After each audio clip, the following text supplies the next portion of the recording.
बिस्मिल्लाहिर्रहमानिर्रहीम अस्सलाम वालेकुम रहमतुल्लाहि व बरकातुहू। स्टूडेंट्स, हमारा एजुकेटर्स का सेशन जो कि बहुत अच्छे अंदाज से माशाल्लाह से चल रहा है और 2 वीक्स हो चुके हैं कंप्लीट। 11 नवंबर से हमने स्टार्ट किया था।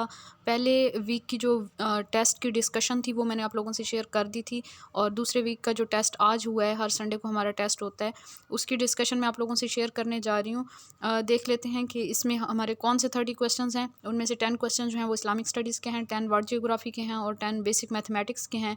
इस्लामिक स्टडीज़ में जो है हमने सीरत तैयबा के बारे में पढ़ा था। अभी कुछ पोर्शन हमारा रहता भी है, आगे हम इंशाल्लाह नेक्स्ट वीक में पढ़ेंगे। और इसके अलावा वर्ल्ड जियोग्राफी में हमने अफ्रीका कॉन्टिनेंट देखा था और इसके साथ ऑस्ट्रेलिया या ओशनिया कॉन्टिनेंट भी देखा था, ठीक है। और उसका भी थोड़ा सा पोर्शन रहता है, तो वो इंशाल्लाह ताला नेक्स्ट कल वाले लेक्चर में कवर हो जाएगा।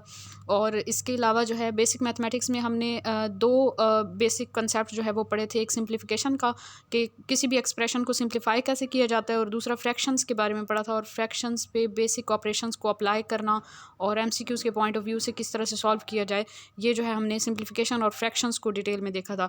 तो टेस्ट को देखते हैं कि टेस्ट में क्वेश्चन नंबर 1 क्या है। क्वेश्चन नंबर 1 है उकबा एक डैश है। फर्स्ट 10 क्वेश्चन जो हैं वो इस्लामिक स्टडीज़ के हैं, ठीक है। नेक्स्ट 10 जो हैं वो वर्ल्ड जियोग्राफी के और लास्ट वाले 10 जो हैं वो बेसिक मैथमेटिक्स के हैं। तो क्वेश्चन नंबर 1 हमारा है उकबा एक डैश है।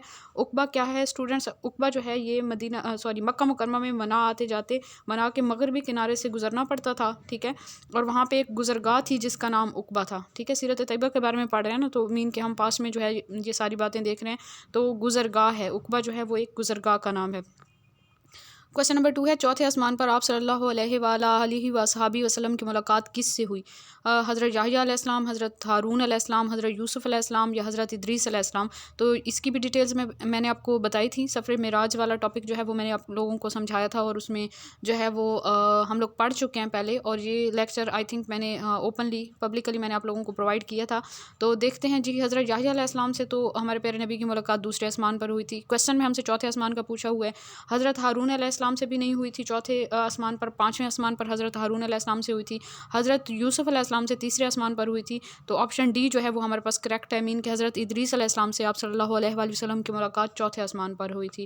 क्वेश्चन नंबर 3, अरबी ज़ुबान के लफ्ज़ हुज़्न के क्या मायने हैं? हुज़्न का लफ्ज़ स्टूडेंट्स आप लोगों ने पढ़ा होगा आमुल हुज़्न। आमुल हुज़्न जो है वो गम का साल, जिस साल हमारे प्यारे नबी हज़रत मोहम्मद सल्लल्लाहु अलैहि वसल्लम की ज़ौजा मोहतरमा हज़रत खदीजा रज़ी अल्लाह तआला अन्हा और आपके चचा हज़रत अबू तालिब वफ़ात पा गए थे, उस साल को आमुल हुज़्न करार दिया था हमारे प्यारे नबी ने। और आम का मतलब होता है साल और हुज़्न का मतलब होता है गम, तो बी ऑप्शन हमारे पास ठीक है।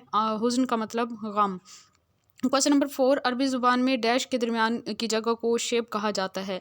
दरख्तों के दरमियान, पहाड़ों के दरमियान, ए और बी दोनों या इनमें से कोई नहीं। तो दो पहाड़ों के दरमियान जो जगह होती है उसको शेब यानी कि घाटी कहा जाता है। और आप लोगों ने सुना होगा शेब अबी तालिब जो है एक घाटी का नाम था। नेक्स्ट क्वेश्चन नंबर 5, हिजरत हबशा सानिया में कितने मर्द और कितनी औरतें शामिल थीं? हिजरत हबशा सानिया में हिजरत हबशा सानिया में स्टूडेंट्स 83 जो थी वो 83 मर्द थे और 19 औरतें शामिल थीं, ठीक है। तो ये हमारे पास ऑप्शन सी करेक्ट आता है, 83 मर्द और 19 औरतें।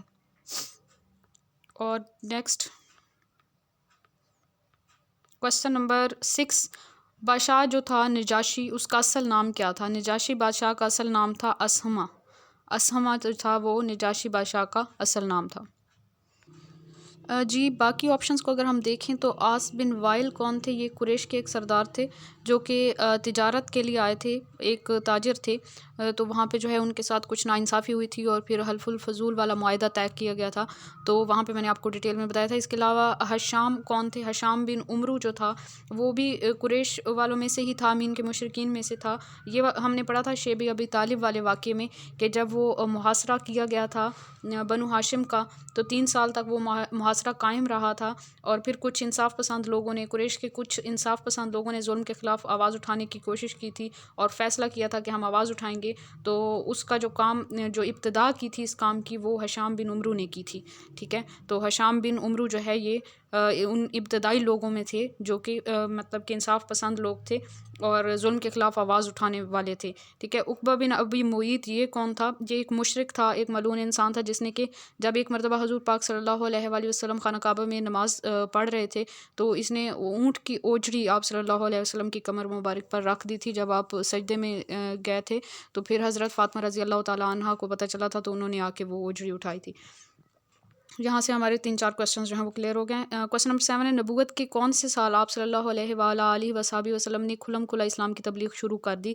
तो इसका करेक्ट ऑप्शन है चौथे साल, बी ऑप्शन जो है वो आपके पास करेक्ट है। क्वेश्चन नंबर 8 है, हज़रत खदीजा रज़ी अल्लाह ताला अन्हा के चचाजाद भाई वर्का बिन नौफल कौन से आसमानी किताब के आलिम थे? तो ऑप्शंस हमारे पास हैं तौरात, इंजील, ज़बूर और इंजील। तौरात और इंजील, डी ऑप्शन हमारे पास करेक्ट है, इंजील और ज़बूर, सॉरी इंजील और तौरात। पहली वही सूरह अलग की इब्तदाई आयात में ज़िक्र आया है। पहली वही में कौन सी सूरह नाजिल हुई थी? सूरह अलग की इब्तदाई 5 आयात, 1 से 5 तक 5 आयात जो हैं वो नाजिल हुई थी। उनमें किस चीज़ का ज़िक्र है? नमाज का, कलम का, ज़कात का या कलम और किताब का। तो उसमें कुछ यूँ था कि पढ़िए अपने रब के नाम से, और कलम का ज़िक्र था उसमें। तो हमारे पास ऑप्शन जो है वो बी वाला करेक्ट है।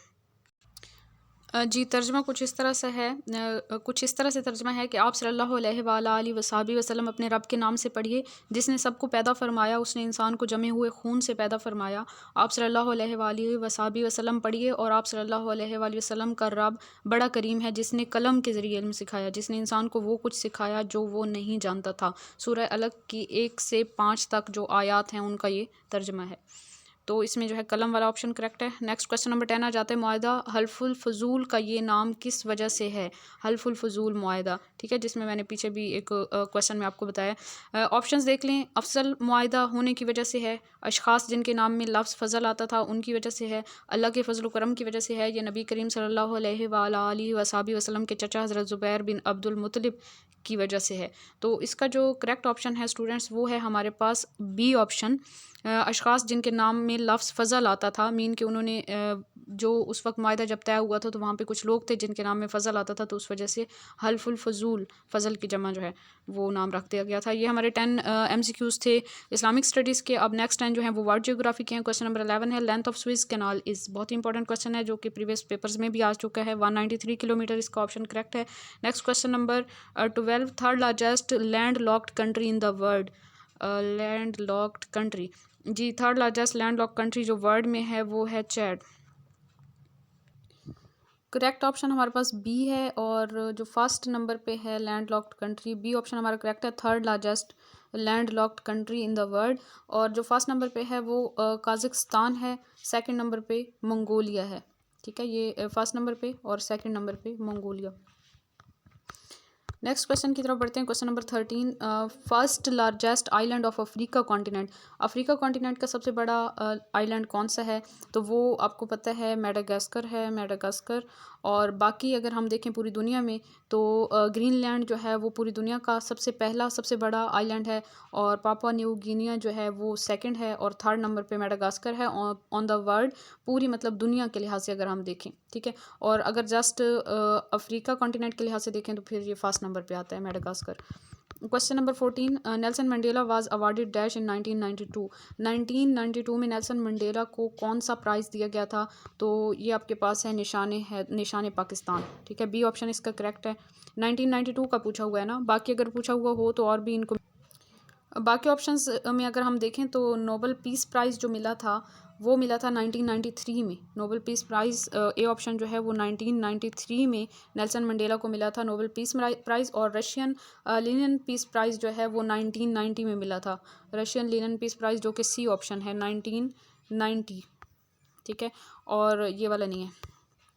तो 3 जो है वो मिले थे इनको अवार्ड्स, और इसमें जो फर्स्ट है नोबेल पीस प्राइज़ वो 1993 में मिला था, निशान पाकिस्तान 1992 में, जो कि हमारा क्वेश्चन था उसका ये करेक्ट ऑप्शन है। और सी जो है रशियन लिनन पीस प्राइज़ जो है वो 1990 में मिला था नेल्सन मंडेला को। ये हमने जब साउथ अफ्रीका कंट्री पढ़ी थी ना, साउथ अफ्रीका कंट्री, तो वहाँ पर हमने ये चीज़ डिस्कस की थी। Where is rift valley situated, rift valley कहाँ पर प्रेजेंट है? ये तो हमें पता है कि अफ्रीका कॉन्टिनेंट में प्रेजेंट है, उसकी कौन सी डायरेक्शन में प्रेजेंट है? तो डायरेक्शन को आप अगर थोड़ा सा मैप को अपने माइंड में लेके आएँ तो आपको अच्छे से आइडिया हो जाएगा। वो जो मैप हमने डिस्कस किया था और डिटेल में देखा था, ईस्टर्न अफ्रीका में प्रेजेंट है rift valley. Question number 16, capital city of south Africa country, ये जब मैंने आप लोगों को लेक्चर दिया था ना अफ्रीका कॉन्टिनेंट का और उसमें साउथ अफ्रीका कंट्री को हमने पढ़ा था, तो मैंने आप लोगों को कहा था कि आप लोगों को मैं बताऊंगी इंशाल्लाह ताला कि इसके जो है टोटल 3 कैपिटल्स हैं, केप टाउन, प्रिटोरिया है और ब्लोमफोंटेन। तो ये डी ऑप्शन जो है वो इसका करेक्ट है, मीन कि साउथ अफ्रीका कंट्री जो है उसके 3 कैपिटल्स हैं, 3 capital cities. Which straight separates north New Zealand island from south New Zealand island? कौन सी स्ट्रेट है जो कि नॉर्थ न्यूजीलैंड आइलैंड को साउथ न्यूजीलैंड आइलैंड से सेपरेट करती है? तो ये भी हमने पढ़ा था, ये कुक स्ट्रेट है। बाकी बास और टॉरस स्ट्रेट जो हैं इनको भी हमने डिटेल में देखा था। सबसे पहले अगर हम डिटेल में देखें तो इसी कुक स्ट्रेट को देख लें डिटेल में। तो कुक स्ट्रेट जो है, ये हमें क्वेश्चन से ये बात तो क्लियर हो गई तो कि कुक स्ट्रेट जो है वो सेपरेट करती है कौन कौन से दो लैंड मैसेज को, नॉर्थ न्यूजीलैंड आइलैंड को और साउथ न्यूजीलैंड आइलैंड को। इसके अलावा ये स्ट्रेट कौन सी दो वाटर बॉडीज़ को आपस में कनेक्ट करती है, तस्मानिया सी को और पैसिफिक ओशन को। बाकी ऑप्शंस को अगर हम देखें ना तो ए ऑप्शन में हमारे पास जो आ रहा है वो बेस स्ट्रेट है या बास स्ट्रेट कह लें। ये कनेक्ट करती है साउदर्न ओशन को तस्मानियन सी के साथ, जो कि पैसिफिक ओशन में है तस्मानिया सी, और इसके अलावा ये सेपरेट करती है ऑस्ट्रेलिया मेनलैंड को तस्मानिया स्ट्रेट से। ठीक है, ठीक हो गया जी। नेक्स्ट हमारे पास जो है वो सी ऑप्शन बच गया, टॉरस स्ट्रेट। टॉरस स्ट्रेट जो है वो कनेक्ट करती है कोरल सी को इंडियन ओशन के साथ और सेपरेट करती है पापुआ न्यू ग्वानिया को ऑस्ट्रेलिया से। तो ये चीज़ें जो है आपने याद रखनी है, जहाँ से आपके 3-4 क्वेश्चन क्लियर हो गए हैं। नेक्स्ट हमारे पास जो है वो क्वेश्चन नंबर 18 है, capital city of Australia is, ये भी आप लोगों को याद होगा, यूनिक सा नेम था, Canberra is the capital city of Australia. सुबा जो है ये फिजी का है कैपिटल सिटी, और विलिंगटन जो है ये था जी न्यूजीलैंड का, और ट्रावा जो था वो किरीबती का था। Next question number 19, which continent don't have any land locked countries? कौन सा कॉन्टिनेंट है जिसमें कोई भी लैंड लॉक्ड कंट्री नहीं है? तो ये दो हमारे पास कॉन्टिनेंट्स हैं, एक नॉर्थ अमेरिका और दूसरा ऑस्ट्रेलिया। तो ये आपके पास आ जाता है option C correct, A and B both. Next question number 20, which country have world's largest uranium reservoirs? कौन सी कंट्री में सबसे ज़्यादा यूरेनियम के ज़खायर हैं? तो ये आपके पास ऑप्शन है ए। बाकी जो है ना इनका सीक्वेंस इसी तरह है, Australia world largest uranium reservoir, second number पे काज़ाकिस्तान है, थर्ड पे कनाडा, एंड लास्ट पे जो है वो रशिया है। मीन के फोर्थ नंबर पे, लास्ट नहीं कह सकते। क्वेश्चन नंबर 21, मैथ्स के पोर्शन के क्वेश्चन स्टार्ट हो गए हैं यहाँ से। Mixed fraction is also called as, ये भी मैंने आपको लेक्चर में बताया था कि मिक्स्ड फ्रैक्शन को मिक्स्ड नंबर भी कहा जाता है, तो बी ऑप्शन करेक्ट है। Question number 22, which two fractions have difference of 1? कौन सी दो फ्रैक्शंस का 1 का डिफरेंस है? इनको आप सॉल्व करेंगे तो हम सॉल्व करके देखते हैं। 2/4 - 5/8, 2/4 - 5/8। अब इनका हम एलसीएम ले लें तो एलसीएम आपके पास 8 आ जाएगा। अब 4 का टेबल 8 पे 2 टाइम जा रहा है तो 2 को 2 से मल्टीप्लाई करेंगे, 4 8 का टेबल 8 पे 1 टाइम जाएगा तो 5 का 5 आएगा, 4 में से 5 माइनस करेंगे तो आपके पास -1/8 आएगा। तो आंसर ये तो ठीक नहीं है, उन्होंने पूछा कि डिफरेंस जो है वो 1 आ रहा हो। ठीक है, तो ए ऑप्शन करेक्ट नहीं है हमारे पास। बी ऑप्शन को चेक करके देखते हैं। 8/4 - 4/4 है, इसका एलसीएम लें तो आपके पास ये 4 आएगा, और यहाँ पे 8 - 4 आ जाएगा। 8 में से 4 माइनस करेंगे आपके पास 4 आएगा, तो आपके पास जो है वो आ रहा है 4/4। ठीक है, 4 को 4 से आप 4 के टेबल से काट करें तो आपके पास आंसर 1 आ जाता है। मीन कि ऑप्शन बी जो है वो आपके पास करेक्ट ऑप्शन है, बी ऑप्शन। बाकियों को सॉल्व कर लें, आपकी मर्ज़ी ना करें तो भी ठीक है, क्योंकि हमारा ऑप्शन जो है बी करेक्ट है, हमें दुरुस्त जवाब मिल गया है। Question number 23, in dash order of fractions does not affect the product? कौन सा जो है वो बेसिक हमारे पास ऑपरेशन है, या जो मैथ्स में हम पढ़ते हैं 4 बेसिक ऑपरेशंस होते हैं, addition, subtraction, multiplication and division. तो इनमें से वो कौन सा बेसिक ऑपरेशन है जिसमें ऑर्डर से कोई फ़र्क नहीं पड़ता? मीन के चाहे हम नंबर्स को की तरतीब को चेंज भी कर दें तो आंसर हमारे पास हमेशा सेम आएगा। जैसे कि 2 × 3 करें एंड देन इसको आप रिवर्स कर दें, 3 × 2 करें, तो हमेशा मल्टीप्लिकेशन में जो है वो आंसर सेम आएगा। 2 × 3 करें तभी आपके पास 6 आंसर आएगा, 3 × 2 करें तभी आपके पास आंसर 6 आएगा। मीन के आप इसमें ऑर्डर को चेंज कर दें तो कोई इफेक्ट नहीं होता, तो इसलिए आपके पास सी ऑप्शन करेक्ट है, multiplication. Question number 24, which figure is showing 3 × 1/2? अच्छा जी, 1/2, 1/2 को आप 3 टाइम एक्सप्रेस कर दें तो ये आपके पास रिक्वायर्ड आंसर होगा। तो ये ऑप्शन जो है वो करेक्ट है, 1/2, 1/2 एंड 1/2। तो इसको आप ऐसे भी शो कर सकते हैं, या फिर 1/2 × 3 भी लिख सकते हैं। डायग्रामेटिक वे में आप इस तरह शो करेंगे 1/2 को 3 टाइम्स। ठीक है, 3 टाइम्स 1/2। अच्छा, क्वेश्चन नंबर 23 के हम बाकी ऑप्शंस को अगर देखें तो हमारे पास ए ऑप्शन है सब्ट्रैक्शन। मीन के जब हम माइनस करते हैं तो माइनस में आप 3 - 2 अगर करें तो आपके पास आंसर 1 आता है, लेकिन आप 2 - 3 करें तो फिर तो आपके पास आंसर जो है वो 1 नहीं आएगा, -1 आ जाएगा। तो इसमें जो है वो ऑर्डर जो है वो इफेक्ट कर रहा है। Addition and subtraction at a time दोनों को देखें तो जब सब्ट्रैक्शन में नहीं हो रहा तो इट्स मीन कि ये वाला ऑप्शन नहीं हो सकता। ठीक है, मल्टीप्लिकेशन में मैंने आपको ऑर्डर चेंज करके दिखाया तो यही वाला ऑप्शन हमारा ठीक होगा। डिवीजन एंड एडिशन में भी ऑर्डर जो है वो इफेक्ट करता है। ठीक है, डिवीजन में करता है। तो एडिशन में अगर हम देखें ना 2+3 कर लें या 3+2 कर दें, आंसर तो हमारा सेम आएगा। एडिशन में तो होता है लेकिन फिर डिवीजन में जो नहीं होगा, ठीक है। 6 डिवाइडेड बाय आप 3 करें तो आपके पास 2 आंसर आएगा, लेकिन 3 डिवाइड बाय 6 करें तो फिर तो 2 नहीं आएगा ना। तो इस वजह से आपके पास मल्टीप्लिकेशन वाला ऑप्शन जो है वो ठीक होगा। तो ये हमारा क्वेश्चन नेक्स्ट था 3 टाइम्स 1/2, तो ये ऑप्शन ए जो है इसका करेक्ट है। Next question number 25, the other name for vinculum is, vinculum का दूसरा नाम क्या है? तो विंकलम का दूसरा नाम होता है बार। ये हमारे पास जैसे क्वेश्चन लिखे होते हैं 2+3 -5 अगर लिखा हुआ हो और इसके ऊपर जो है एक लाइन लगी हुई हो यहाँ पे, तो इस लाइन को हम या तो बार कहते हैं या विंकलम कहते हैं। क्वेश्चन नंबर 26, आफ्टर सिंप्लीफिकेशन 1+, यहाँ पे जो है वो ब्रैकेट्स भी आ गई हैं और काफ़ी सारे बेसिक ऑपरेशंस भी आपको नज़र आ रहे हैं। इसको जब हम सॉल्व करेंगे तो हमारे पास आंसर क्या होगा? चलें जी, इस पर रूल अप्लाई करके देखते हैं और देखते हैं इसको कैसे सॉल्व करेंगे। ये आपके पास सामने क्वेश्चन है। क्वेश्चन में हमने सबसे पहले क्या करना होता है, इसमें हम रूल जो फॉलो करते हैं वो होता है बोर्ड मैथ्स, और बोर्ड मैथ्स के अकॉर्डिंग हम क्या करेंगे, सबसे पहले ब्रैकेट ऑफ डिवीजन को सॉल्व करेंगे। डिवीजन का साइन आपको कहाँ पे नज़र आ रहा है? 4 और 2 के दरमियान में। तो यहाँ पे 2 का टेबल 4 पे 2 टाइम्स जाएगा तो 2 आ जाएगा। देन डिवीजन हो गया, डिवीजन के बाद है मल्टीप्लिकेशन। 1 मल्टीप्लाई करेंगे 2 से तो आपके पास 2 आंसर आएगा। देन आ गया एडिशन यहाँ पे +2 था तो 2 को 2 से प्लस करेंगे तो आपके पास 4 आंसर आएगा। देन 4 के बाद जो है एडिशन के बाद सब्ट्रैक्शन लास्ट पे आ रहा है तो -3 करेंगे तो ये आपके पास 1 आएगा। एंड देन जो है वो ब्रैकेट के बाहर 1 है तो 1 + 1 जो है वो आपके पास ऑप्शन जो है बी वाला करेक्ट होगा। मीन के 2 आंसर आ रहा है, 1 + 1 = 2। नेक्स्ट क्वेश्चन नंबर 27 है 2.2 divided by 1.1 multiply 2।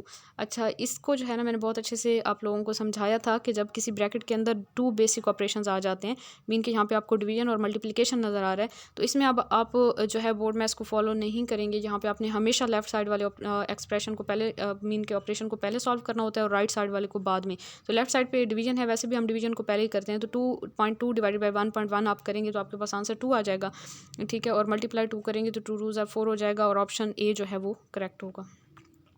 Question number 28, the value of 25 - 5 divided by 5। Again वही रूल अप्लाई होगा। लेफ्ट साइड वाले को आप पहले सॉल्व करेंगे क्योंकि इसमें 2 बेसिक ऑपरेशंस आ रहे हैं, तो हमेशा जब 2 बेसिक ऑपरेशंस आ जाते हैं तो ये रूल है कि आपने लेफ्ट साइड वाले को पहले सॉल्व करना होता है, आपने बोर्ड मैथ्स को फॉलो नहीं करना होता। 25 में से 5 को माइनस करेंगे 20 आएगा, 20 डिवाइडेड बाय 5 करेंगे, 5 का टेबल 20 पे 4 टाइम्स जाते हैं तो आपके पास ए ऑप्शन करेक्ट होगा 4। Question number 29, 35 + 6 divided by 3 multiply 2 -3, ठीक है। इसको आप सॉल्व करें तो इसको फिर आप वही बोर्ड मैथ्स के अकॉर्डिंग करेंगे। सबसे पहले डिवीजन वाला करेंगे, ये वाला पोर्शन करेंगे तो 3 का टेबल 6 पे 2 टाइम्स जाता है। फिर मल्टीप्लाई वाला करेंगे तो 2 को 2 से मल्टीप्लाई करेंगे 4 आएगा। फिर जो है आप एडिशन वाला करेंगे 35 + 4 करेंगे तो आपके पास 39 आएगा। 39 में से लास्ट पे जो है वो 3 को माइनस कर लेंगे तो ऑप्शन जो बी है वो करेक्ट होगा, मीन के 36 जो है वो आंसर आएगा हमारा।